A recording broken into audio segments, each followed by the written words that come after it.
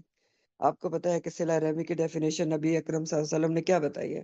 ہاں؟ حدیث کا مفہوم ہے نا کہ صلہ رحمی یہ نہیں کہ تو اس سے جوڑ کہ جو تجھ سے اچھا سلوک کرتا ہے، بلکہ صلہ رحمی یہ کہ اس سے بھی جوڑو جو تم سے نہیں جوڑنا چاہتا۔ تو بچوں کو سکھانا ہے، اور رشتے نبھانے جیسے توڑنا بہت بڑا گناہ ہے، اسی طرح رشتے جوڑنے اور نبھانے کی بہت بڑی برکت ہے۔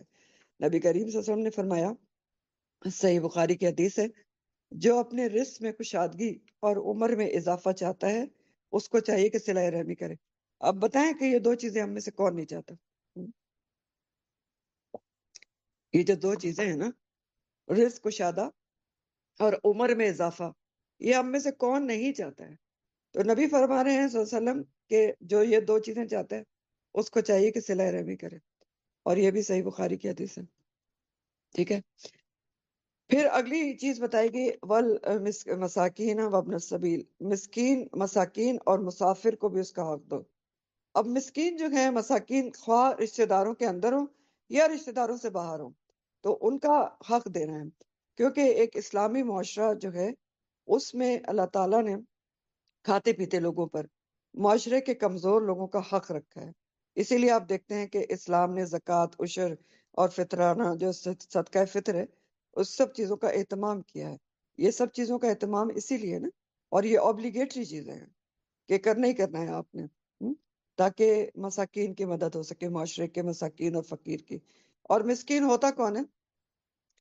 وہ سفید پوش جو ہاتھ نہیں پھیلاتا، ہاں، جس کے پاس ضروریات زندگی ہوتی لیکن پوری نہیں ہوتی کہ اس سے گزارا ہو سکے، تو وہ مسکین ہوتے ہیں، سفید پوش لوگ۔ ٹھیک ہے، اور اس کے بارے میں بھی پیچھے آپ پڑھ چکے ہیں کہ ان کو خود سے ڈھونڈنا ہوتا ہے، وہ لوگوں سے لپٹ لپٹ کے نہیں مانگتے۔ ٹھیک ہے، تو آپ ان کے چہرے سے ان کو پہچانیں کہ کیسے وہ اپنی گزر بسر کر رہے ہیں، یا ایفرٹس کریں اور ڈھونڈیں کہ مساکین کہاں پر ہیں اور ان کی مدد کی جائے۔ تو مساکین کی مدد کرنی ہے، جو سفید پوش لوگ ہیں جو ہاتھ نہیں پھیلاتے ہیں، اور احسان جمائے بغیر کرنی ہے، ان پر خرچ کرنا ہے۔ اور احسان کیوں جمانا ہے؟ کیونکہ یہ کوئی آپ ان کی مدد تھوڑی کر رہے ہیں، یہ تو آپ اللہ کا حکم پورا کر رہے ہیں نا، وَآتِ ذَا الْقُرْبَى حَقَّهُ وَالْمَسَاكِينَ وَابْنَ السَّبِيلِ، تو ان پر کیوں احسان جمائیں گے آپ؟ یہ کام آپ کس لیے کر رہے ہیں؟ اللہ کی رضا کے لیے، اللہ کی حکم کے مطابق کر رہے ہیں، ان کے حق کی ادائیگی ہے، ان کا حق ہے، کسی پر احسان نہیں ہے۔ اور زکوٰۃ کے جو مصارف سورہ توبہ میں بیان ہوئے، اس میں بھی مساکین دوسرے نمبر پر آتے ہیں۔ تو مسکینوں کو آپ نے ان کا حق دینا ہے، حق جتائے بغیر، احسان جتائے بغیر ان کے اوپر خرچ کرنا ہے، کیونکہ حق جتانے سے یا احسان جمانے سے صدقے کا دینے دلانے کا ثواب ضائع ہو جاتا ہے، جیسا کہ اللہ سبحانہ تعالیٰ نے سورہ البقرہ میں فرمایا ہے۔ سورہ البقرہ آیت نمبر 246 ہے، یا ایھا الذین آمنوا لا تبطلوا صدقاتکم بالمن والعزا کالذی ينفق مالہ رئاء الناس ولا یؤمن باللہ والیوم الآخر۔ اے لوگو جو ایمان لائے ہو، اپنے صدقات احسان جتا کر، من کے ذریعے، اور اذیت دے کر ضائع نہ کرو، اس شخص کی طرح ضائع نہ کرو جو اپنے مال کو لوگوں کو دکھانے کے لیے خرچ کرتا ہے اور وہ اللہ اور یوم آخرت پر ایمان نہیں رکھتا۔ یہ بھی بہت امپورٹنٹ ترین آیت ہے۔ اس میں 3 چیزیں بتائی گئی ہیں جو مال کو آپ کا دیا دلایا کرایا سب ضائع کر دیتے ہیں۔ 3 چیزیں، من ہے، احسان جمع کر، احسان کیسے جمایا جاتا ہے، اذیت کیسے دی جاتی ہے، بالمن والعزا، کہ آپ جس کو بھی دیتے ہیں، چاہے وہ یتیم ہے یا فقیر ہے یا قرابت دار ہے یا نہیں ہے، جس کو بھی دے رہے ہیں آپ اس کو گائے یہ کہتے رہیں کہ میں تو تمہیں سپورٹ کرتی ہوں، تم نے مجھے کیا دیا، میں تو فلاں کو دیتی ہوں، اس نے مجھے کیا دیا۔ بہت ہی ناشکری ہے، احسان فراموش ہے، فلانی ہے، دھمکانی ہے، یہ سب جو کہنا ہوتا ہے نا، یہ کیا کرایا آپ کا مٹی میں مل گیا، سمجھ لیں۔ سامنے آیت موجود ہے، بالمن والعزا، صاف صاف اللہ کہہ رہے ہیں، اللہ سبحانہ تعالیٰ فرما رہے ہیں اذیت دے کے اور احسان جما کے ضائع نہ کرو. کیوں؟ کیونکہ آپ کا احسان ہے ہی نہیں. آپ نے تو اللہ کے حکم کو پورا کیا ہے، آپ اللہ کے لیے دے رہے ہیں، تو دوسرے کو کیوں آپ لان تان کریں کہ میں نے اس کے لیے یہ کیا، اس نے میرے لیے کیا کیا. سب ضائع ہو جائے گا. اور تیسری چیز کیا ضائع کرتی ہے دیے دلائے کو؟ کالذی ینفق مالہ رئاء الناس، اس شخص کی طرح ضائع نہ کرو جو مال لوگوں کو دکھانے کے لیے خرچ کرتا ہے. ریا الناس، ریا جو ہے نا، ہاں، دکھاوا، وہ بھی کیا کرایا ضائع کر دیتا ہے. ذرا سا بھی اگر دل میں آ گیا کہ میں جو خرچہ کر رہی ہوں وہ لوگوں کی نظر میں آ جائے، کوئی تصویریں کھنچ جائیں، کوئی ویڈیو بن جائے اور لوگوں کو دکھا دی جائے، تو بس سمجھ لیں وہ تو گیا، خوں میں چلا گیا، سب ضائع ہو گیا. اور یہ کیوں کہا گیا کہ وَلَا يُؤْمِنُ بِاللَّهِ وَالْيَوْمِ الْآخِرِ، کہ جو ایسے لوگ ہوتے ہیں جو تینوں یہ کام کرتے ہیں وہ اللہ اور یوم آخرت پر یقین نہیں رکھتے. اس لیے کہا گیا کہ جو اللہ اور یوم آخرت پر یقین رکھتا ہے وہ تو اللہ کے لیے دے گا، چھپا کر دے گا، نہ وہ احسان جمائے گا، نہ وہ اذیت دے گا، نہ وہ ریا کرے گا. ٹھیک ہے، جو اللہ اور یوم آخرت پر یقین رکھتا ہے وہ اللہ اور یوم آخرت کے لیے کرے گا. تو بہرحال، اور مسافر کو بھی دینا ہے وابن السبیل. اب مسافر کے لیے جو حکم ہے نا، چاہے مسافر اپنے گھر میں کتنا بھی خوشحال تھا، لیکن اگر سفر میں وہ مشکل میں ہے، زادیرہ ختم ہو گیا ہے، کوئی جیب کٹ گئی ہے، کچھ بھی ہو گیا ہے، تو آپ کیا کریں گے؟ آپ اس کی مدد کریں گے، اس کی مدد کرنی ہے. اور اگلا حکم بہت ہی غور طلب ہے، وَلَا تُبَذِّرْ تَبْذِيرًا، اور فضول خرچی سے اپنا مال نہ اڑاؤ. فضول خرچی نہ کرو، بہت ہی اچھے طریقے سے فضول خرچی کرنا. تو تبذیر، اور جو تبذیرہ کا جو لفظ ہے تبذر ہے، میں نے آپ کو سمجھا دیا ہے، فضول خرچی کرنا. اور یہ جو فضول خرچی کی بات ہو رہی ہے نا، اس کا مطلب یہ ہے کہ بلا وجہ اور غیر ضروری کاموں میں مال اڑا دینا. ٹھیک، بلا وجہ غیر ضروری کاموں میں مال کو اڑا دینا.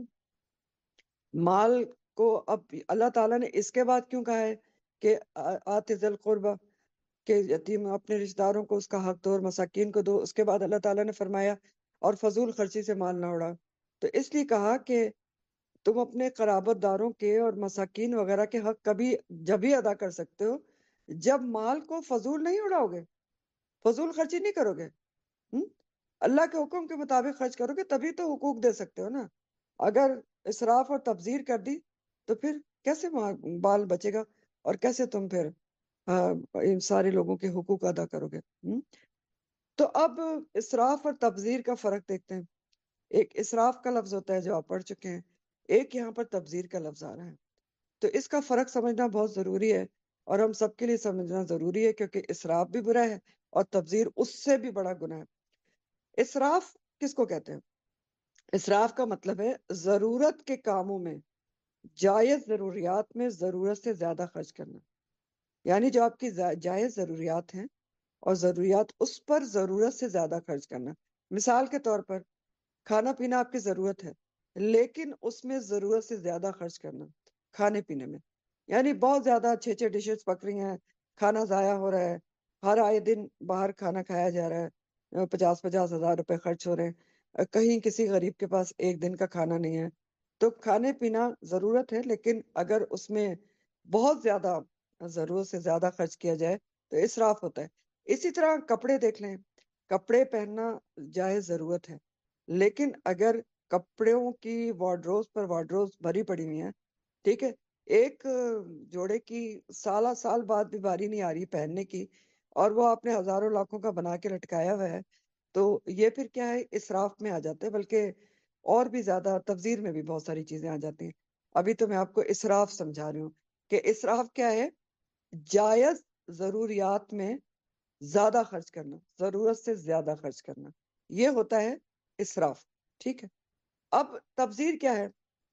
تبذیر ایسے کاموں میں خرچ کرنا ہے جن کا ضروریات زندگی سے کوئی تعلق ہی نہ ہو، ضروریات زندگی سے کوئی تعلق نہ ہو، بے مقصد، بے فائدہ، بیکار کاموں میں خرچ کرنا، اللہ تعالیٰ کی نافرمانی کے کاموں پر خرچ کرنا، فقر و نمود و نمائش کے لیے خرچ کرنا، ریا کے لیے خرچ کرنا، فسق و فجور کے کاموں میں خرچ کرنا، یہ ساری چیزیں پر خرچ کرنا جو ہے وہ کیا ہے؟ تبذیر ہے. ریپیٹ کر دیتے ہوں، ہاں، تبذیر کیا ہے؟ ایسے کاموں پر خرچ کرنا جن کا ضروریات زندگی سے کوئی تعلق ہی نہ ہو، بے مقصد، بے فائدہ، بیکار کاموں پہ خرچ کرنا، اللہ تعالیٰ کی نافرمانی کے کاموں پر خرچ کرنا، نمود اور نمائش کے لیے، ریا کے لیے خرچ کرنا، فسق و فجور یعنی گناہ کے کاموں میں خرچ کرنا۔ اب اس کی ایک چھوٹی سی مثال تو آج کل آپ شادیوں کی بیجا رسومات پر مال اڑانے کے لیے دیکھ سکتے ہیں، کہ آج کل کھاتے پیتے لوگ شادیوں پر کیسے خرچ کرتے ہیں، وہی تبذیر ہوتی ہے، اس کو سمجھ لیں۔ بہت زیادہ ایونٹس ہو رہے ہیں اور بچے ہمارے اس سے متاثر ہو رہے ہیں۔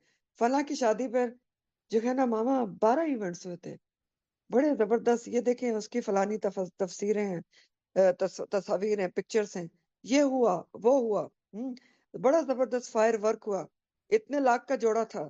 یہ سب کیا ہے؟ یہ تبذیر ہے، تبذیر ہے، ٹھیک ہے، شادیوں کے بے جا رسومات پر مال اڑانا۔ اور پھر اسی طرح افسوس کے ساتھ وفات پر بھی بے جا رسومات کرنا۔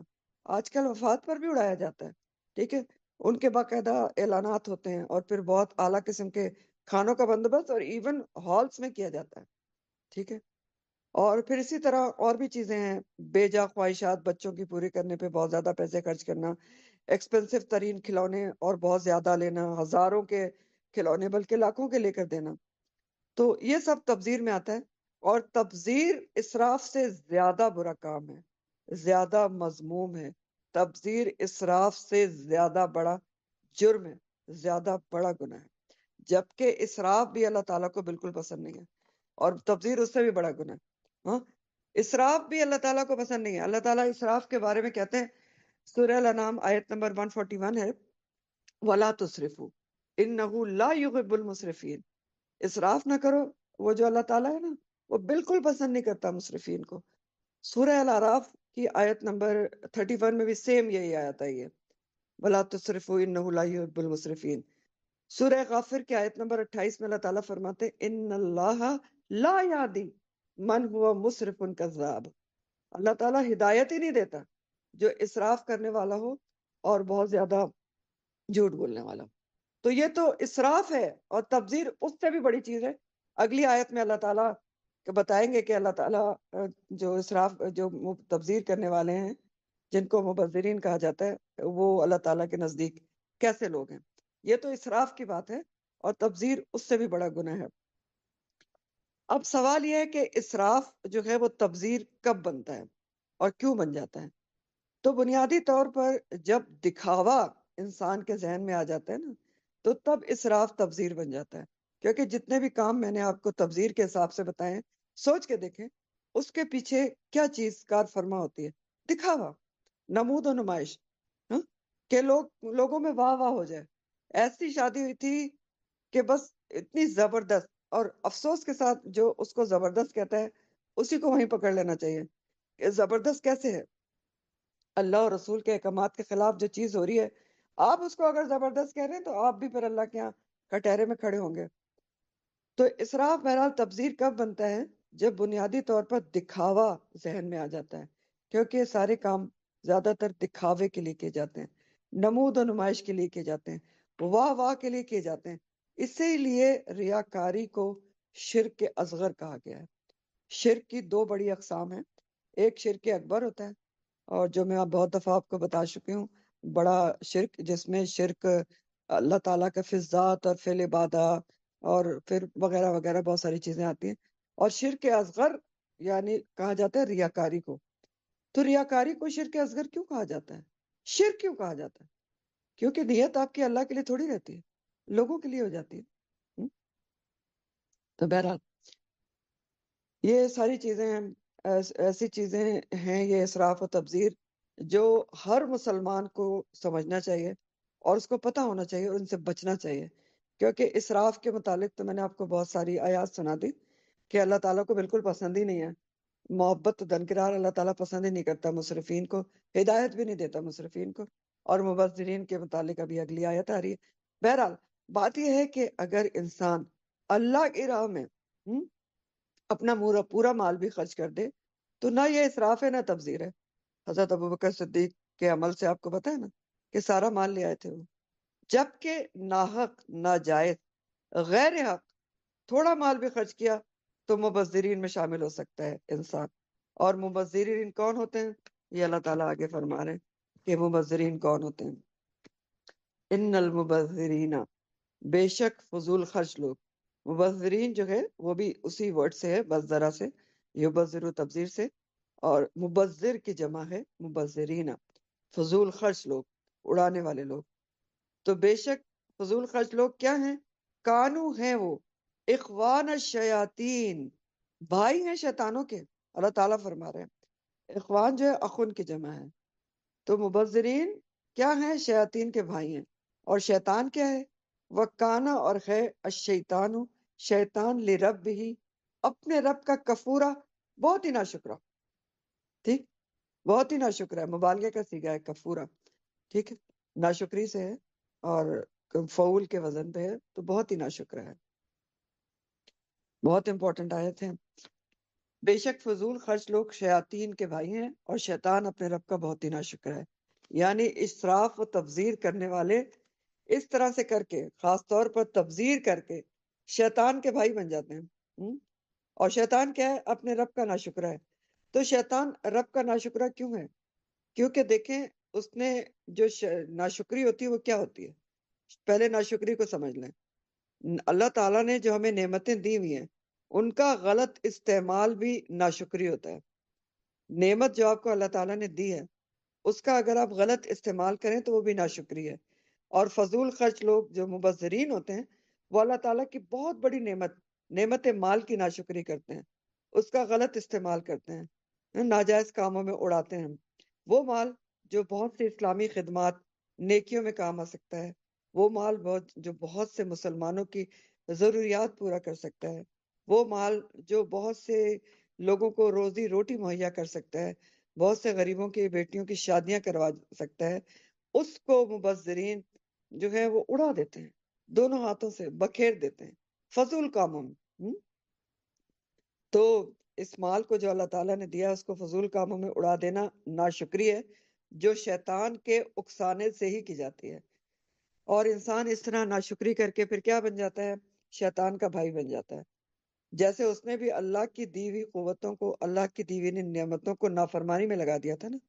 شیطان کو اللہ تعالیٰ ہی نے پہلے کیا تھا؟ شیطان طاؤس الملائکہ تھا، عالم تھا، اللہ تعالیٰ نے اس کو علم سکھایا تھا، فرشتوں کو پڑھاتا تھا. اللہ تعالیٰ کی نافرمانی کی راندے درگاہ ہوا اور اپنی ساری اس نے ایفرٹس، ساری قوتوں کو اللہ تعالیٰ کی نافرمانی میں لگا دیا. تو اس لیے مبذرین بھی قانون کیا ہو جاتے ہیں؟ اخوان الشیاطین، کہ وہ اللہ تعالیٰ کی نعمتوں کو اللہ کی نافرمانی، رسول اللہ صلی اللہ علیہ وسلم کے احکامات کے خلاف کاموں میں اڑاتے ہیں. پھر اس کا ایک اور معنی بھی ہے کہ ان المبذرین کانوا اخوان الشیاطین، اور کیسے بن جاتے ہیں. اور یہ بھی بہت غور طلب معنی ہے کہ دیکھیں شیطان کا کام قرآن کے مطابق یہ ہے کہ وہ انسانوں میں، مومنوں میں آپس میں بغض اور عداوت ڈلواتا ہے، جیسا کہ سورہ المائدہ کی آیت نمبر 91 میں کہا گیا. المائدہ 91 کہ انما یرید الشیطان، بے شک چاہتا ہے شیطان، ان یوقع، کہ وہ ڈال دے، بینکم العداوت والبغضاء فی الخمر والمیسر. اللہ تعالیٰ فرماتے ہیں کہ بے شک شیطان تو یہ چاہتا ہے کہ تمہارے درمیان عداوت اور بغض ڈال دے خمر اور میسر کے ذریعے، یعنی شراب اور جوئے کے ذریعے. تو شیطان کا کام کیا ہے کہ وہ مسلمانوں میں، انسانوں میں کیا ڈالے؟ دشمنی اور بغض ڈال دے مختلف چیزوں کے ذریعے. تو جیسے وہ خمر اور میسر کے ذریعے لوگوں میں بغض اور عداوت ڈالتا ہے، وہ تو آپ پڑھ چکے نا کہ کیسے ڈالتا ہے. شرابی جو ہوتا ہے وہ سب کچھ بھول جاتا ہے، ام الخبائث کہلاتی ہے، رشتوں کا احترام بھول جاتا ہے، تو ظاہر ہے آپس میں بغض اور عداوت پیدا کرتا ہے. اور یہی حال جوئے کا بھی ہوتا ہے. تو اسی طرح جو مبذرین ہیں وہ کیسے پیسہ فضول خرچی سے اڑاتے ہیں؟ یہی شادی کی رسومات کو لینے، کیونکہ آج کل افسوس کے ساتھ شادی کی رسومات پہ جس طرح پیسہ فضول پھینکا جاتا ہے اس سے بڑی مثال کوئی مل ہی نہیں سکتی. تو یہ جو شادی کی رسومات پہ فضول خرچیاں ہو رہی ہوتی ہیں نا، جو اسراف تبذیر ہو رہی ہوتی ہے، تو کیا آپ کے آس پاس کا غریب طبقہ نہیں دیکھ رہا ہوتا ہے؟ خاص طور پر آپ کے ماتحت بھی دیکھ رہے ہوتے ہیں، جو غریب ہیں یا جو سفید پوش بھی ہیں، تو وہ دیکھ رہے ہیں کہ آپ کس طرح تبذیر کر کر کے اور پیسہ اڑا رہے ہیں، تو کیا ان کے دلوں میں کوئی احساس محرومی، کوئی حسرت پیدا نہیں ہوتی؟ ہم؟ اور یہ حسرت اور محرومی کیا پھر بغض اور عداوت پیدا نہیں کر سکتی کہ وہ آپ کے لیے دل میں بغض پیدا ہو جائے کہ اتنی یہ پیسے اڑا رہے ہیں، اتنے انہوں نے لاکھوں جو ہیں وہ پیسے جلا دیے فائر ورکس کے اوپر، پتہ نہیں کس کس کے اوپر، تو ہمارے بچے 2 وقت کی روٹی نہیں کھا سکتے، ہماری بیٹیاں گھروں میں بیٹھی ہوئی ہیں جن کی عمر اس لیے نکلی جا رہی ہے کہ غربت ہے، شادی نہیں ہو سکتی۔ ہم؟ تو یہ چیزیں بھی کیا ان کے دل میں بغض اور عداوت پیدا نہیں کرتی ہیں یقینی طور پر۔ تو بہرحال ان المبذرین کانوا اخوان الشیاطین، یہ یاد رکھنے والی بات ہے ہمارے لیے کہ اسراف اور تبذیر، خاص طور پر تبذیر، تو اسراف بھی میں نے آپ کو اسی لیے اتنی آیتیں بتائیں کہ اسراف بھی اللہ تعالیٰ مسرفین کو پسند ہی نہیں کرتا، اور نہ کہ مبذرین، فرما دیا گیا وہ تو شیطان کے بھائی ہیں، اور شیطان کیا ہے؟ رب کا بہت ہی ناشکرا ہے۔ تو بہت ہی غور طلب بات ہے، سوچنے کی بات ہے ہم سب کے لیے، کہ یہ سوچنے کی بات ہے کہیں نہ کہیں خدا نہ کرے ہم جو ہے اسراف اور تبذیر کا شکار تو نہیں ہو رہے ہیں۔ اور اتنی بڑی بڑی باتیں ہیں جو اللہ تعالیٰ نے فرما دی ہیں مسرفین کے لیے بھی اور مبذرین کے لیے بھی۔ پھر اللہ تعالیٰ فرماتے ہیں کہ جی وَإِمَّا تُعْرِضَنَّ، اور اگر تم اعراض کرتے ہو عنہم ان سے، اب یہ کس کی بات ہو رہی ہے؟ وہ آت ذل قربا سے جڑی ہوئی بات ہے، ہاں؟ کہ اگر تم غریب رشتہ داروں کو نہیں دے سکتے، اس کی بات ہو رہی ہے۔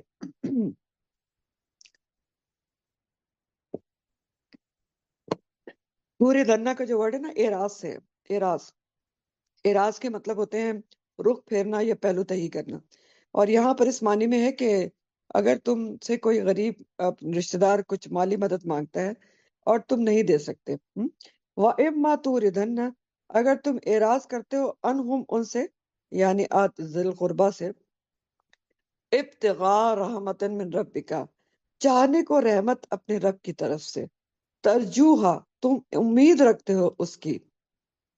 ترجوہا کا لفظ جو ہے وہ رے جیم واو اس کا روٹ ہے اور رجا سے ہے۔ رجا کے مطلب ہوتے ہیں امید لگانا، اور ایسی امید جس کے پورے ہونے کا پورا گمان ہو۔ فقل، تو کہو، تو کہنا، لہم ان کے لیے، یہ رشتہ داروں کے لیے، قولم میسورا، بات آسان نرمی والی۔ میسورا یسر سے ہے، یا سین را، یسر، آسانی، اور یسر سے اسم مفعول واحد مذکر ہے، آسان اور نرمی والے۔ اب تھوڑا اس کا ترجمہ سمجھ لیں کہ کیا بات کی جا رہی ہے۔ پچھلی آیت سے جڑی ہوئی آیت ہے، پچھلی دونوں آیات سے، کہ اگر کوئی قرابت دار اور مسکین وغیرہ آپ سے کچھ مانگتا ہے، آپ سے کچھ مانگتا ہے، تو ترجمہ دیکھیں پہلے، اگر تو اپنے رب کی رحمت تلاش کرنے کے لیے جس کی تو امید رکھتا ہے ان عزیز و وقارب سے اعراض ہی کرے، تو ان سے بات ایسی کر جس میں آسانی ہو۔ ٹھیک، اب سمجھ گئے بات کو؟ تو یعنی اگر اقربا، مساکین اور جو مسافر ہے ان کو دینے کے لیے آپ کے پاس کچھ نہیں ہے، ان کو دے نہیں سکتے، تو کم از کم ان سے بات کیا کریں؟ قولن میسورا، نرمی سے بات کریں، آسانی والی بات کہو۔ اب یہاں پر کیا کہا جا رہا ہے؟ یہاں پر سمجھایا یہ جا رہا ہے کہ دیکھیں، کبھی ایسا ہوتا ہے کہ آپ کا رہن سہن ایسا ہوتا ہے، آپ کا رکھ رکھاؤ ایسا ہوتا ہے کہ آپ کے رشتہ داروں کو غلط فہمی ہو جاتی ہے کہ آپ کے پاس بہت کچھ ہے، تو جبکہ آپ کے پاس ابھی دینے کو، یعنی مالی طور پر اس طرح سے کچھ کیش وغیرہ نہیں ہوتا، بلکہ آپ ابھی اللہ کی رحمت کے انتظار میں ہوتے ہیں۔ اللہ کی رحمت کے انتظار میں کیسے ہوتے ہیں؟ یعنی آپ کو امید ہوتی ہے کہ کہیں سے پیسے آئیں گے یا آنے والے ہیں، پروفٹ ہونے والا ہے، وغیرہ وغیرہ۔ اب کیا ہوتا ہے کہ کوئی عزیز رشتہ دار آپ سے کچھ مالی مدد مانگ لیتا ہے، کوئی قرضہ مانگ لیتا ہے، لیکن آپ کے پاس تو ہے ہی نہیں۔ اب وہ سمجھ یہ رہا ہے کہ آپ کے پاس ہے، لیکن آپ ابھی کیا ہے؟ اللہ کی رحمت کے انتظار میں ہیں کہ کہیں نہ کہیں سے آپ کے پاس آ جائے گا۔ ابھی آپ اس کو دینے کی پوزیشن میں، کیش پیسے دینے کی پوزیشن میں نہیں ہے، لیکن امید ہے کہ کہیں سے جلد پیسے آ جائیں گے۔ تو اللہ تعالیٰ کا کہنا یہ ہے کہ اگر ابھی آپ دے نہیں سکتے تو آپ اس سے بات کیسی کریں؟ قولاً میسورا کریں، آسانی سے اس کو سمجھا دیں، خوش اخلاقی سے سمجھا دیں کہ میرے پاس ابھی پیسے نہیں ہیں، لیکن کہیں سے آنے والے ہیں، تو جیسے ہی آئیں گے تو میں آپ کو دے دوں گا۔ ڈانٹے نہیں، بد اخلاقی نہ کریں کہ تم نے کیا سمجھ رکھا ہے، میرے پاس کہاں سے پیسے رکھے ہوئے ہیں کہ میں لوگوں کو دیتا رہوں وغیرہ وغیرہ، اور ایسی بد اخلاقیاں کی جاتی ہیں۔ تو بد اخلاقی نہ کریں، سختی نہ کریں، کیوں نہ کریں؟ یہ بھی تو سوچنے کی بات ہے نا، اللہ تعالیٰ کیوں منع کر رہے ہیں؟ قولاً میسورہ کہنے کو کیوں کہہ رہے ہیں؟ کیونکہ دیکھیں، بد اخلاقی اور بد سختی وغیرہ کرنے سے، ڈانٹنے ڈپٹنے سے نعمتوں کا زوال بھی ہو سکتا ہے۔ تو اگر آپ نے جو مانگنے والا ہے اس نے کسی ضرورت کے تحت آپ کے سامنے ہاتھ پھیلا دیا ہے، اگر آپ اس کو بد اخلاقی سے جواب دیں گے تو ڈر ہے کہ آپ کی نعمت مال آپ سے چھن نہ جائے۔ تو جب کوئی آپ سے سوال کرے تو 2-3 ٹپس ہیں کہ اگر آپ وہ چیزیں سوچ لینا تو آپ کبھی بھی نہیں ڈانٹیں گے اور پورے طریقے سے اس کی مدد کرنے کی کوشش بھی کریں گے۔ تو کیا ٹپ ہیں وہ کہ کیا ہمیں سوچنا چاہیے کہ اگر ہم سے کوئی مانگ رہا ہے، سوال کر رہا ہے، نمبر 1 سوچیں کہ سوال کرنے والا میرا محسن ہے کہ مجھے نیکی کرنے کا موقع دے رہا ہے۔ بہت بڑی بات ہے نا، اگر کوئی آپ سے مانگ رہا ہے تو وہ آپ کا محسن ہے کہ آپ کو نیکی کرنے کا موقع دے رہا ہے۔ دوسری بات ہے کہ سوچیں کہ خدا نہ کرے اس کی جگہ میں بھی تو ہو سکتی ہوں، کبھی مجھے بھی ہو سکتا ہے کوئی ضرورت پڑ جائے اور مجھے کسی سے مانگنا پڑ جائے، تو میں بھی تو اس کی جگہ ہو سکتی ہوں۔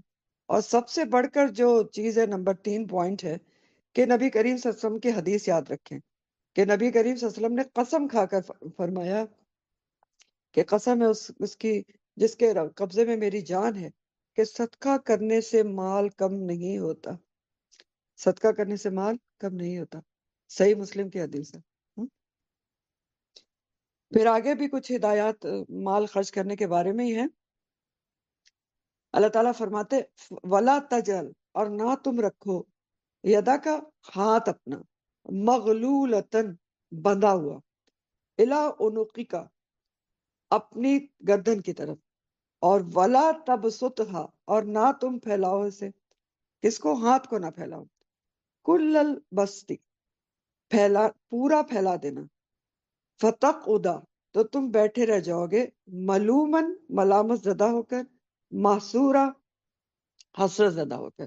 الفاظ دیکھیں، مغلولتن کا جو لفظ ہے وہ غلہ سے ہے۔ غلہ یغلو کا مطلب ہوتا ہے باندھنا، جکڑنا۔ جیسے اغلال کا لفظ قرآن میں کس کے لیے آیا ہے؟ طوق اور بیڑیوں کے لیے آیا ہے۔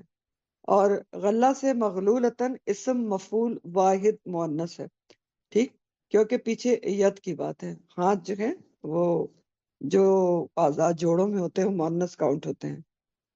اور عنق تو آپ پڑھ چکے ہیں، گردن کو کہتے ہیں۔ اچھا، اگلے 2 ورڈز ہیں تبسطھا اور البسطی، دونوں ورڈ بسطہ سے ہیں، با سین اور طوا۔ بسطہ کے مطلب ہوتے ہیں پھیلانا، کھولنا یا فراخی، ٹھیک ہے، کشادہ کر دینا، ٹھیک ہے۔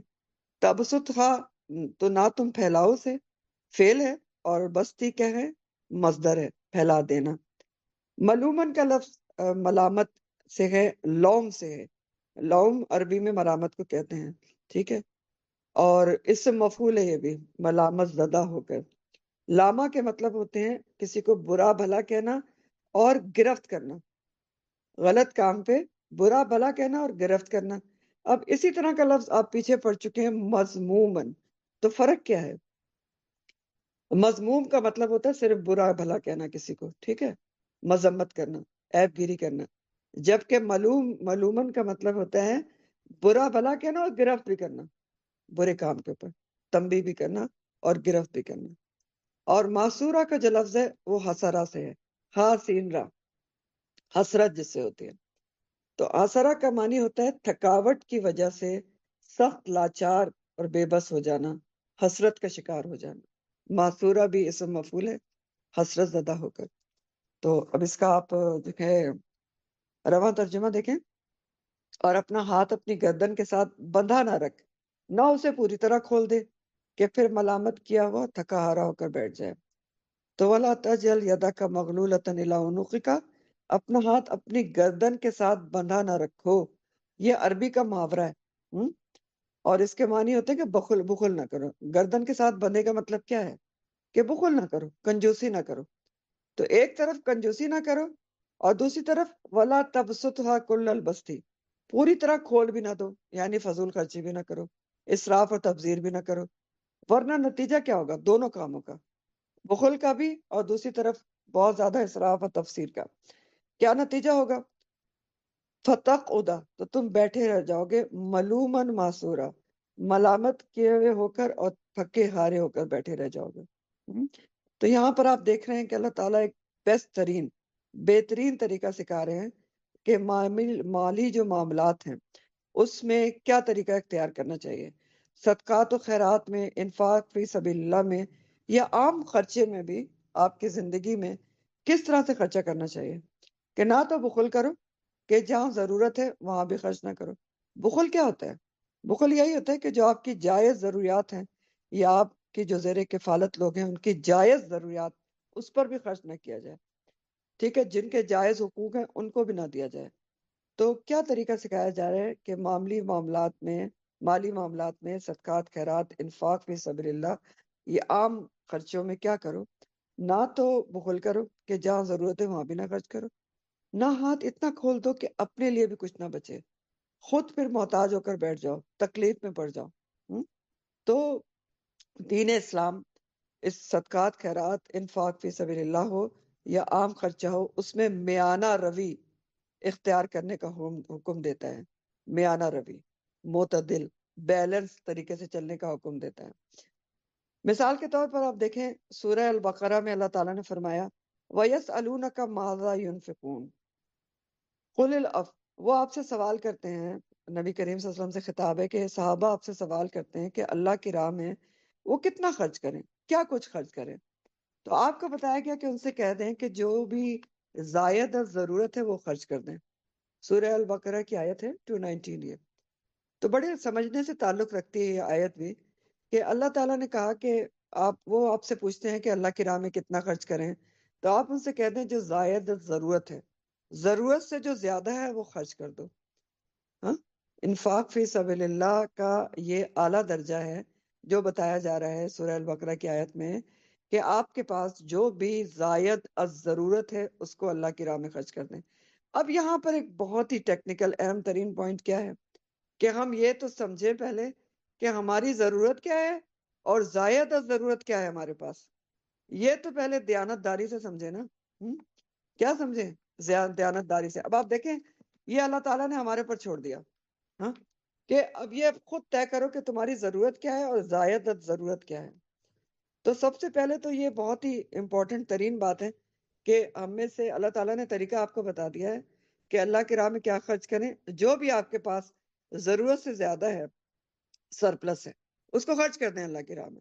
اب تعین آپ نے خود کرنا ہے، میں نے خود کرنا ہے کہ میری ضرورت کیا ہے اور زائد از ضرورت کیا ہے۔ اور افسوس کے ساتھ اگر ہم ایمانداری سے دیانت سے دیکھیں کہ ہماری ضرورت کیا ہے اور زائد از ضرورت کیا ہے، دکھ کے ساتھ تو ہمارے پاس شاید زائد از ضرورت بہت زیادہ چیزیں نکلیں گی۔ حکم یہ ہے کہ زائد از ضرورت جو ہے وہ اللہ کی راہ میں خرچ کر دیا جائے، ٹھیک۔ پھر اسی طرح سورہ الفرقان آیت نمبر 67 میں آپ کو بتا رہی ہوں، سورہ فرقان میں عباد الرحمن کی خصوصیات بتائی گئی ہیں۔ عباد الرحمن یعنی اللہ کے اچھے بندے، اللہ کے پسندیدہ بندوں کی خصوصیات بتائی گئی ہیں، جو شروع ہوتی ہے کہ عباد الرحمن الذین یمشون علی الارض ہونا، کہ جو عباد الرحمن ہوتے ہیں اللہ کے نیک بندے، اچھے بندے، پسندیدہ بندے، وہ زمین پر بہت ہلکے قدم رکھتے ہیں۔ وَإِذَا خَاطَبَهُمُ الجَّاهِلُونَ قَالُوا سَلَامًا، جب جاہل ان سے مخاطب ہوتے ہیں تو سلام کر کے کنارہ کش ہو جاتے ہیں۔ میں آپ کو جو آیت سنانے جا رہی ہوں وہ خرچے سے تعلق رکھتی ہے، سورہ فرقان کی آیت نمبر 67۔ عباد الرحمن کے لیے اللہ تعالیٰ فرماتے ہیں وَالَّذِينَ إِذَا أَنفَقُوا لَمْ يُسْرِفُوا وَلَمْ يَقْتُرُوا وَكَانَ بَيْنَ ذَلِكَ قَوَامًا۔ تو اللہ کے چہیتے بندے، اچھے بندے وہ ہوتے ہیں کہ جب وہ خرچ کرتے ہیں تو لم یسرفو، اسراف نہیں کرتے۔ تو تبذیر کیسے کریں گے؟ اسراف ہی نہیں کرتے تو اوپر کی چیز کیسے کریں گے؟ ولم یقترو، اور بخل بھی نہیں کرتے۔ یقترو کا لفظ جو ہے وہ ضروری چیزوں میں بخل کرنے کے لیے استعمال ہوتا ہے۔ تو نہ تو وہ اسراف کرتے ہیں اللہ کے جو پسندیدہ بندے ہیں، نہ ہی وہ بخل کرتے ہیں۔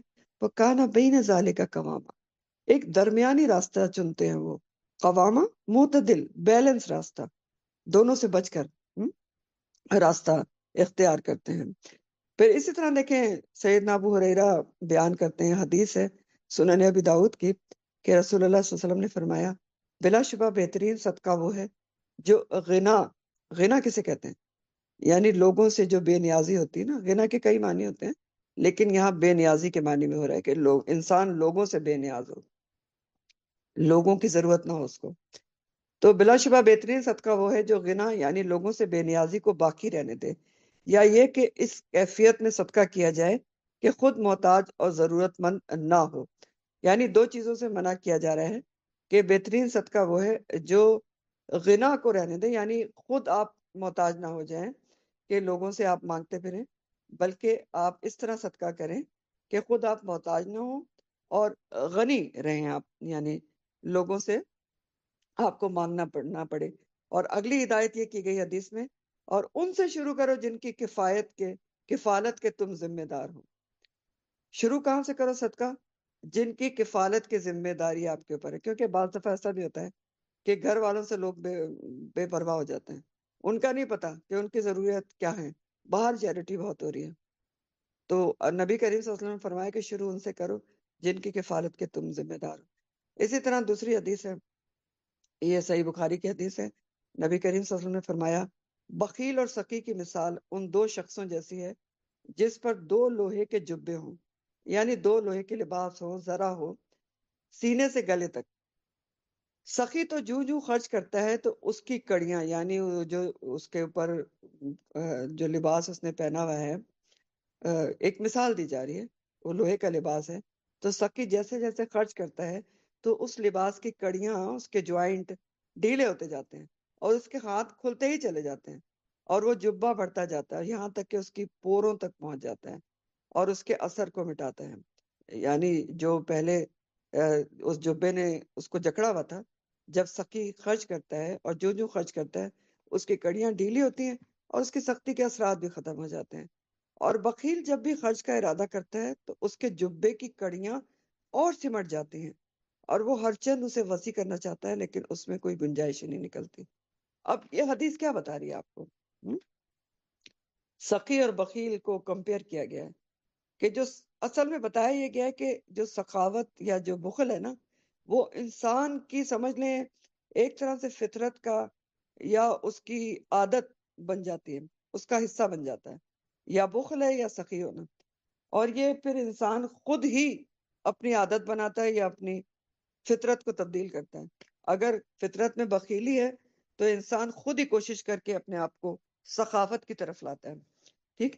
تو سخی جب خرچ کرتا ہے تو وہ اس کو خرچ کرنے کی عادت بڑھتی چلی جاتی ہے، خرچ کرتا چلا جاتا ہے اور اس کے اوپر سے پھر وہ کڑیاں کھل جاتی ہیں، یعنی بخل سے دور ہو جاتا ہے، وہ پھر وہ خرچ کرتا چلا جاتا ہے اللہ کی راہ میں. اور بخیل اگر اپنی بخیلی پر کنٹرول نہیں کر پاتا تو پھر وہ لاکھ بھی کوشش کرے اس کے ہاتھ سے نکلتا ہی نہیں. اسی طرح ایک اور حدیث ہے، سیدنا عبداللہ بن عمر سے مروی ہے کہ رسول اللہ صلی اللہ علیہ وسلم نے خطبہ دیا اور فرمایا اپنے آپ کو حرص اور بخل سے بچاؤ. حرص لالچ کو کہتے ہیں. حرص اور بخل سے بچاؤ، تم سے پہلے کے لوگ اسی وجہ سے ہلاک ہوئے. حرص نے ان کو حکم دیا کہ تو وہ بخل کرنے لگے، قطع رحمی کا حکم دیا تو قرابت توڑ لی، اور بدکاری کا حکم دیا تو بدکاری کرنے لگے. سنن ابی داؤد کی حدیث ہے یہ. اور ایک اور حدیث ہے جو صحیحین کی ہے، صحیحین یعنی مسلم اور بخاری کی حدیث میں آتا ہے کہ آپ صلی اللہ علیہ وسلم نے اسماء بنت ابی بکر، کون تھی؟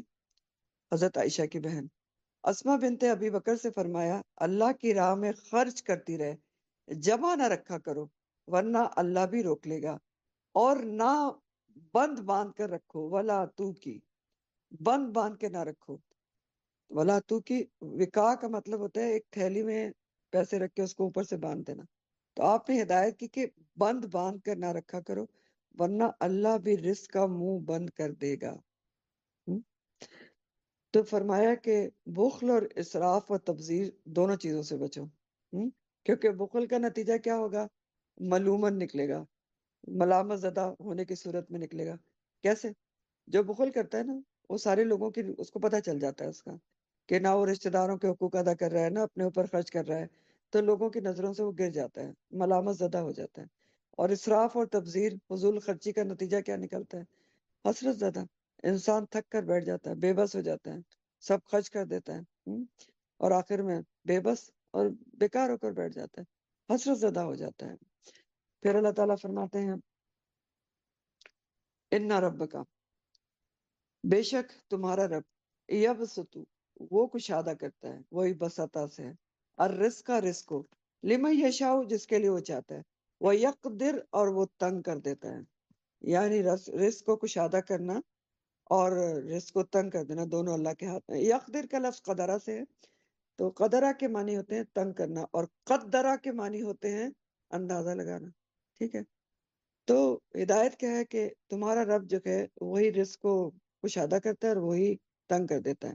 انہو، بے شک وہ، کان ہے، بے عباد ہی، اپنے بندوں کی، خبیرم، پوری خبر رکھنے والا، بہت خبر رکھنے والا ہے۔ یہ بھی خبیرہ بھی جو ہے اس کا مبالغے کا صیغہ ہے۔ بصیرہ، خوب دیکھنے والا ہے۔ تو کیا فرمایا گیا کہ بلا شبہ آپ کا رب جو ہے وہ جس کے لیے چاہتا ہے رزق فراخ کر دیتا ہے، جس کے لیے چاہے تنگ کر دیتا ہے۔ بے شک وہ اپنے بندوں کی خوب خبر رکھنے والا، خوب دیکھنے والا ہے۔ یعنی نہ تم ہاتھ روکنے سے غنی رہ سکتے ہو کہ بخل کرو تو تم سمجھو کہ غنی رہو گے، ہمیشہ مالدار رہو گے، اور نہ ہی دینے سے فقیر ہو جاؤ گے۔ اللہ تعالیٰ نے مال دیا ہے تو اس کے حکم کے مطابق خرچ کرتے رہو۔ وہ اپنے بندوں کے حال سے خوب واقف ہے، دیکھنے والا ہے۔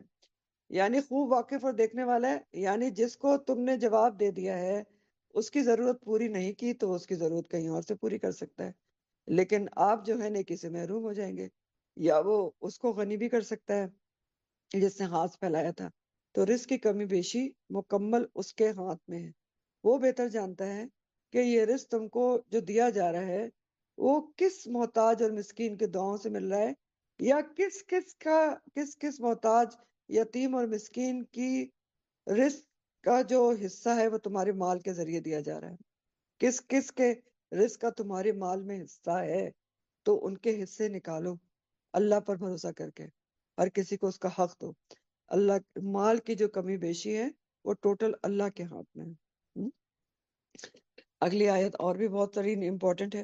یاد رکھیں جو میں نے آپ کو پچھلے دفعہ بتایا تھا کہ یہ جو 15-16 آیات ہیں اس میں بہت ساری چیزیں اللہ تعالیٰ بتائیں گے، اور اس میں وہ چیزیں بتائی جا رہی ہیں کہ جو ایک اسلامی معاشرے کی جن کے اوپر بنیاد ہوتی ہے، ٹھیک ہے۔ تو 15-16 آیتوں میں آپ کو یہی کچھ بتایا جائے گا، کچھ کام کرنے کو کہے جائیں گے اور کچھ سے روکا جائے گا، تو یہ چیز اپنے ذہن میں رکھیں۔ تو اسی سلسلے میں ہدایات چل رہی ہیں، ٹھیک۔ ابھی مالی ہدایات تھی، اب ایک اور ہدایت دے رہے ہیں اللہ تعالیٰ، اس کے اوپر بھی ایک اسلامی معاشرے کی بہت بنیاد ہوتی ہے، ڈپینڈ کرتی ہے اسلامی معاشرہ اس کے اوپر بھی اللہ تعالیٰ کہہ رہے ہیں وَلَا تَقْتُلُوا، امر نہیں ہے، حکم ہے یہ بھی، وَلَا تَقْتُلُوا، اور نہ تم قتل کرو، کس کو؟ اولادکم، اپنی اولاد کو، خشیت الاملاق، خوف سے، املاق مفلسی کے۔ خشیہ کا جو لفظ ہے نا وہ خوف کے لیے ہی آتا ہے، بنیادی طور پر خشیت کا مطلب ہوتا ہے اللہ کی عظمت کا ڈر۔ املاق کا جو لفظ ہے، میم لام قاف اس کا روٹ ہے، اور مصدر ہے باب افعال سے، املاق، مفلسی اور تنگ دستی کو کہتے ہیں۔ حکم دیا جا رہا ہے کہ قتل نہ کرو اپنی اولاد کو مفلسی کے ڈر سے۔ کیوں؟ کیونکہ نحنو، ہم، نرزقہم، ہم رزق دیتے ہیں انہیں، اولاد کو بھی ہم ہی رزق دیتے ہیں، وَإِيَّاكُمْ، اور تمہیں بھی ہم ہی رزق دیتے ہیں۔ اِنَّ، بے شک، قتلہم، قتل ان کا، کن کا؟ اولاد کا قتل کرنا، کانا ہے، خطأً، خطا، کبیرہ، بہت ہی بڑی، ٹھیک ہے، خطأً کبیرہ۔ یہاں پر آپ دیکھ رہے ہیں خطا نہیں ہے، خطن ہے، تو دو لفظ ہوتے ہیں، ایک ہوتی ہے خطا اور ایک ہوتی ہے خطن۔ تو اس کے بارے میں دو آراء ہیں علماء کی۔ ایک عالم کہتے ہیں کہ دونوں چیزیں ایک ہی ہیں، اور دوسرے کہتے ہیں کہ ان میں فرق ہے۔ تو فرق کیا ہے کہ خطا کے بارے میں وہ کہتے ہیں کہ مطلب ہوتا ہے کہ جان بوجھ کر غلطی نہ کرنا، مطلب خطا کیا ہوتی ہے کہ انجانے میں غلطی ہو جائے۔ فار ایگزامپل آپ نے گولی چلائی ہے کسی پرندے کو مارنے کے لیے، لیکن وہ کسی کو لگ جائے تو وہ کیا ہوگی؟ خطا ہوگی۔ اور خطا کیا ہوتی ہے، خطن کیا ہوتی ہے؟ جان بوجھ کر کرنے والی غلطی، ٹھیک ہے۔ تو اس کے بارے میں دو آ رہے ہیں، بعض نے کہا کہ خطن اور خطا ایک ہی ہے، لیکن زیادہ راجح رائے کیا ہے کہ ختن کے معنی ہے جان بوجھ کر کی جانے والی غلطی. تو اللہ تعالیٰ فرما رہے ہیں کہ بے شک قتل کرنا جو ہے اولاد کا کیا ہے، ختن کبیرہ، بہت بڑی خطا ہے، کبیرہ گناہ ہے. اب دیکھیں روا ترجمہ، تم اپنی اولاد کو غریبی کے ڈر سے قتل نہ کرو، اپنی اولاد کو غریبی کے ڈر سے قتل نہ کرو، ہم ہی انہیں رزق دیتے ہیں اور تمہیں بھی، بے شک ان کا قتل کبیرہ گناہ ہے. وَلَا تَقْتُلُوا أَوْلَادَكُمْ خَشْيَةَ إِمْلَاقٍ نَحْنُ نَرْزُقُهُمْ وَإِيَّاكُمْ، تم اپنی اولاد کو غریبی کے ڈر سے قتل نہ کرو، ہم ہی انہیں رزق دیتے ہیں اور تمہیں بھی. تو مفلسی کے ڈر سے اولاد کو قتل کرنا اللہ کی صفت رزاقیت پر شک کرنا ہے. اولاد کو مفلسی کے ڈر سے اگر کسی نے قتل کیا تو رازق اس نے خود کو سمجھ لیا نا، اور شرک کا ارتکاب کر لیا، کیونکہ رازق تو اللہ تعالیٰ ہے. یہی اللہ تعالیٰ کہہ رہے ہیں کہ ان کو بھی ہم رزق دیتے ہیں اور تمہیں بھی دیتے ہیں. ٹھیک ہے، تو اپنے اولاد کو قتل نہ کرو مفلسی کے ڈر سے، تو بے شک ان کا قتل کرنا کبیرہ گناہ ہے. تو اگر آپ نے کسی نے بھی اولاد کو قتل کیا تو اس نے اللہ تعالیٰ کی صفت رزاقیت میں اپنے آپ کو شریک کر لیا، خود کو رازق سمجھ لیا. اب عربوں کے زمانے میں یعنی زمانے جاہلیت میں یہ قتل اولاد کیا جاتا تھا، لیکن سب قبیلے نہیں کرتے تھے، بعض قبائل کرتے تھے اور انفرادی طور پر کرتے تھے. ایک تو سارے قبیلے نہیں کرتے، انفرادی طور پر، یعنی اپنی بیٹی کو زندہ درگور انفرادی طور پر کوئی کر دیتا تھا. لیکن افسوس کے ساتھ آج کل کے زمانے میں اجتماعی اور انفرادی دونوں طور پر یہ کام ہو رہا ہے. افسوس کے ساتھ اجتماعی طور پر حکومتی سطح پر اچھے اچھے نام رکھ کے یہ کام کیا جا رہا ہے، بہبود آبادی کا نام رکھ کے، بہبود آبادی، ٹھیک ہے، وغیرہ وغیرہ، اور انفرادی طور پر بھی کیا جاتا ہے. اور اگر آپ دیکھیں تو بنیادی طور پر قتل اولاد کی جو وجہ ہوتی ہے نا، بنیادی وجہ یا بڑی وجہ کہہ لیں، مفلسی کا ڈر ہی ہوتا ہے. اور بھی وجوہات ہوتی ہیں، معاشرے کی بے راہ روی اور غلط راہوں پہ چلنا اور زنا کے قریب جانا یا زنا کرنا، جو اگلی آیت میں اللہ تعالیٰ بتائیں گے، یہ سب بھی وجوہات ہوتی ہیں. لیکن مفلسی کا ڈر ایک بڑی وجہ ہوتی ہے. اور کبھی کبھی مفلسی واقعی ہوتی ہے جس کا ڈر ہوتا ہے، اور کبھی کبھی خود ساختہ مفلسی بھی ہوتی ہے. ٹھیک، تو غریب عوام جو ہے یہ کام مفلسی کے ڈر سے کرتی ہے کہ اب اتنے بچوں کو کہاں سے کھلائیں گے، حالانکہ وہ بھی شرک ہو گیا، کھلانے والی اللہ کی ذات ہے. اور کھاتے پیتے لوگ خود ساختہ مفلسی کے ڈر سے کرتے ہیں. ان کے پاس کیا توجہ ہوتی ہے قتل اولاد کی؟ یہ والے اس قتل کی بات کر رہی ہوں جو پیدائش سے پہلے کیا جاتا ہے. ٹھیک ہے، ایک قتل ہوتا ہے نا جو پیدائش کے بعد کیا جاتا ہے، اور ایک قتل ہوتا ہے جو پیدائش سے پہلے کیا جاتا ہے، ابورٹ کرایا جاتا ہے. تو غریب عوام تو مفلسی کے ڈر سے کرتی ہے، اور کھاتے پیتے لوگوں کی خود ساختہ مفلسی ہوتی ہے کہ اچھی براٹ اپ نہیں ہو سکتی. تو بہرحال اللہ تعالیٰ فرما رہے کہ ان قتلہم کانا خطا کبیرہ، بے شک ان کا قتل بہت بڑی خطا ہے، کبیرہ گناہ ہے. قتل اولاد نہ صرف گناہ ہے بلکہ بہت بڑا گناہ ہے. اور اولاد کا قتل پھر کئی طریقوں سے کیا جاتا ہے، جیسے ابھی میں نے آپ کو بتایا. ایک تو یہ کہ پیدا ہونے کے بعد کر دیا جائے، جیسے زمانے جاہلیت میں زندہ درگور کر دیتے تھے، یا یہ کہ پیدا ہونے سے پہلے مار ڈالے، ابورٹ کرا ڈالے نا. اور قتل اولاد کے بارے میں حدیث ہے، سیدنا عبداللہ بن مسعود سے روایت ہے کہ میں نے رسول اللہ صلی اللہ علیہ وسلم سے پوچھا اللہ کے ہاں سب سے بڑا گناہ کون سا ہے؟ آپ نے فرمایا یہ کہ تم اللہ کے ساتھ کسی کو شریک نہ بناؤ جبکہ تمہیں اسی اللہ نے پیدا کیا. میں نے عرض کی واقعی یہ بہت بڑا گناہ ہے. پھر میں نے پوچھا پھر کون سا گناہ بڑا ہے؟ آپ نے فرمایا کہ تم اس ڈر سے اپنے بچے کو قتل کرو کہ وہ تمہارے ساتھ کھائے گا. میں نے پوچھا پھر کون سا؟ فرمایا یہ کہ پڑوسی کی بیوی کے ساتھ زنا کرو. صحیح مسلم کی حدیث ہے. تو کیا پتہ چلا اس حدیث سے کہ شرک کے بعد سب سے بڑا گناہ اولاد کا قتل کرنا ہے. لہٰذا بچوں کو قتل کرنے کی جتنی بھی صورتیں ہیں، چاہے پیدائش سے پہلے ہو یا پیدائش کے بعد ہو یا پیدائش سے پہلے، سب گناہ کبیرہ میں شامل ہیں. اور قتل اولاد کے گناہ کبیرہ کے علاوہ بھی بہت سے نقصانات ہوتے ہیں. مثلا اخلاقی طور پر دل سخت ہو جاتے ہیں. مطلب آپ سوچ کے دیکھیں کہ ایک اگر ہم ابارشن کے حوالے سے میں بات کر رہی ہوں جو آج کل ہوتا ہے، آج کل پیدا ہونے کے بعد تو نہیں مارا جاتا نا، مارا تو نہیں جاتا، پھینک دیا جاتا ہے، عیدی کے سینٹر میں ڈال دیا جاتا ہے. لیکن جو پیدا ہونے سے پہلے مارتے ہیں تو دل سخت نہیں ہوتے ان کے اخلاقی طور پر دل سخت ہو جاتے ہیں۔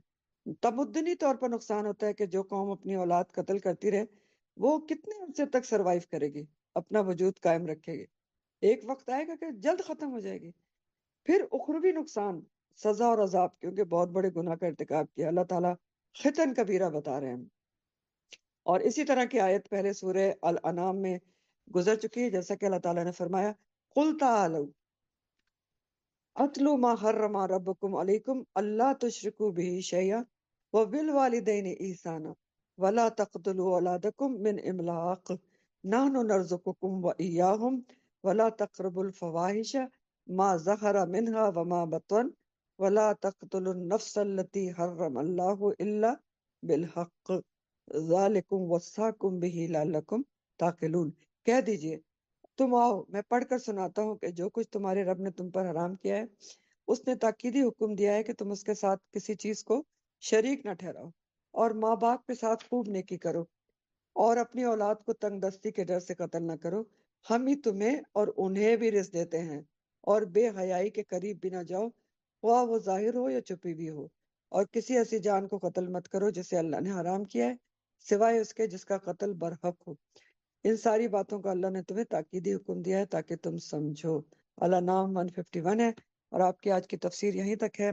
انشاءاللہ کل آگے پڑھیں گے، بہت امپورٹنٹ آیات ہے، اور ٹائم تھوڑا رہ گیا ہے، لیکن چلیں کچھ تھوڑا سا کچھ منٹ ہی صحیح ہم سیرت النبی صلی اللہ علیہ وسلم پڑھ لیتے ہیں، بے شک تھوڑا ہی صحیح۔